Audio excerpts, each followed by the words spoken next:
আমাদের একজন শিক্ষামন্ত্রী আমরা পেয়েছি, স্ট্যান্ডবাজিতে উস্তাদ এবং টেন্ডারবাজিতে উস্তাদ। ক্যামেরা স্ট্যান্ডবাজি, পিয়ার স্ট্যান্ড। মাননীয় শিক্ষামন্ত্রী সব জায়গায় গিয়ে বলে নকল আর চলবে না। 2026-এর শিক্ষার্থীরা আপনাদেরকে দেখিয়ে দিচ্ছে এই স্ট্যান্ডবাজি আর বাংলাদেশে চলবে না।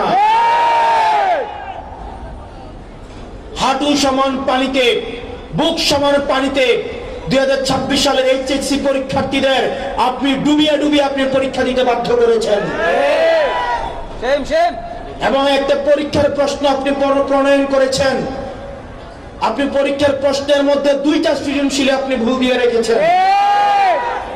একটা পরীক্ষার্থীর তখন মানসিক অবস্থা কি ধরনের হয় একবার চিন্তা করেন। সে যখন দেখে প্রশ্নপত্রে ভুল, সে যখন নিজে চেষ্টা করে পরীক্ষায় উত্তর মিলানো, পরীক্ষা দিয়ে এসে হয়তো বুঝতে পারে প্রশ্নপত্রে ভুল, সে যখন উত্তর মিলাতে পারে না, তখন পরীক্ষার মধ্যে কি ধরনের মানসিক অবস্থা তৈরি হয় একবার চিন্তা করেন। আপনারা একবার দুঃখ প্রকাশের প্রয়োজন বোধ করলেন না, বরং এই শিক্ষার্থীদেরকে আপনারা বলছেন মাদকাসক্ত।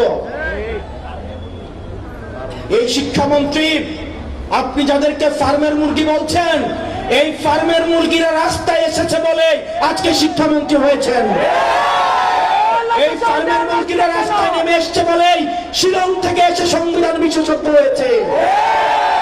এই ফার্মের মুরগিরা রাস্তায় এসেছে বলেই আজকে লন্ডন থেকে এসে বাংলাদেশের প্রধানমন্ত্রিত্ব করছে। শিক্ষামন্ত্রীকে বলবো, শিক্ষার্থীরা গিনিপিগ নয়। শিক্ষার্থীদেরকে নিয়ে এক্সপেরিমেন্ট বন্ধ করুন। কিছুদিন পর পর একটা জিনিস ইচ্ছা হয়, আপনারা সেটা তাদের উপরে চাপিয়ে দেন, শিক্ষার্থীদের উপরে চাপিয়ে দেন।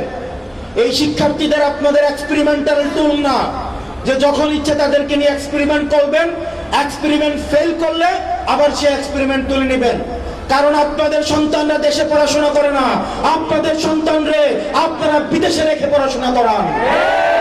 পরের সন্তানদেরকে রাস্তায় রেখে রাজনীতি করাবেন, পরের সন্তানের ভবিষ্যৎকে নষ্ট করবেন, পরের সন্তানদেরকে নিয়ে এক্সপেরিমেন্ট করবেন। এই বাংলাদেশ নিয়ে এক্সপেরিমেন্ট আর আমরা আপনাদেরকে করতে দিব না। নগদ নিয়ে এলো হার না মানা হার অফার। সর্বনিম্ন 10,000 টাকা রেমিটেন্স নগদে পাঠালে থাকছে স্বর্ণের হার জেতার সুযোগ। 2026 সালের এইচএসসি পরীক্ষার্থীদের প্রতি সংবেদনশীল আচরণ করার অনুরোধ করব। না হয় এই শিক্ষার্থীরা যদি রাস্তায় নেমে দৃঢ় অবস্থান নেয়, আপনার পাটাতন যে শক্ত না, এই অর্ধবেলা আন্দোলনে সেটা বোঝা গিয়েছে। আমরা 24 পরবর্তী বাংলাদেশে এই ধরনের বাংলাদেশ আমরা চাই না। ব্যবসায়ীরা হাহাকারের মধ্যে রয়েছে, ফুটপাতের হকাররা হাহাকারের মধ্যে রয়েছে, রিক্সাওয়ালা ভাইয়েরা হাহাকারের মধ্যে রয়েছে। 200 টাকা ইনকাম করলে 50 টাকা বিএনপি ছাত্রদল যুবদলকে চাঁদা দিতে হয়, স্থানীয় এমপিদেরকে চাঁদা দিতে হয়। এই চাঁদাবাজির বাংলাদেশ আর চলবে না। আপনারা যদি মনে করে থাকেন এই চাঁদাবাজির যাত্রা আপনারা অব্যাহত রাখবেন, মনে করার দরকার নাই এভাবে বেশি দিন খাইতে পারবেন। হাসিনার হয়তো 17 বছর লাগছে। আপনারা এটা বলেন সত্য, প্রত্যেক দিন জুলাই হয় না, প্রত্যেক বছর জুলাই হয় না, কিন্তু যখন জুলাই হয় তখন পালানোর জায়গা পাবেন না। হাসিনার জন্য ইন্ডিয়া ছিল। আপনারা বলেন আপনারা বাংলাদেশপন্থী দল, আপনাদেরকে আমাদেরকে ইন্ডিয়াও নিবে না, পাকিস্তানও নিবে না, আমাদেরকে এই দেশের মধ্যেই থাকতে হবে। এবং আমরা যদি জনগণের আকাঙ্ক্ষার বিরুদ্ধে যাই, জনগণ আমাদের রাস্তার মধ্যে আমাদের বিচার করবে।